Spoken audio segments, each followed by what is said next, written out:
సూర్యాపేట జిల్లా మునగాల మండలం నేలమర్రి గ్రామంలో రైతు వినూత్న నిరసన తెలిపాడు. వరి పంటను మోటార్ సైకిల్తో తొక్కించాడు. ఎస్ఆర్ఎస్పీ కాల్వ కింద సదరు రైతు యాసంగి వరి పంట సాగు చేశాడు. పంట దశకు వచ్చిన ఆ వరి పైరు నీరు లేక ఎండిపోయింది. దీంతో రైతు సుందరయ్య కన్నీరు మున్నీరు అవుతున్నారు. అధికారులు పంటలకు సాగునీరు అందించలేదని ఆరోపిస్తూ పంటను ధ్వంసం చేశాడు. వెంటనే నష్టపరిహారం చెల్లించి తమను ప్రభుత్వం ఆదుకోవాలని సుందరయ్య కోరుతున్నాడు.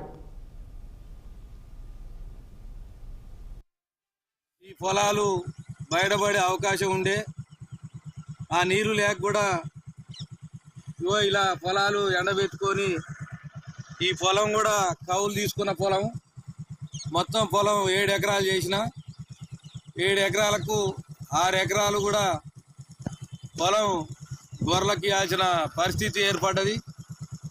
దీన్ని దృష్టిలో పెట్టుకొని రానున్న రోజుల్లోనైనా మునగాల మండలాన్ని కాపాడుతారని గౌరవ మంత్రివర్యులు నీటిపారుదల శాఖ మంత్రి ఉత్తమ్ కుమార్ రెడ్డి గారికి మరీ ప్రార్థిస్తూ ఉన్నాం.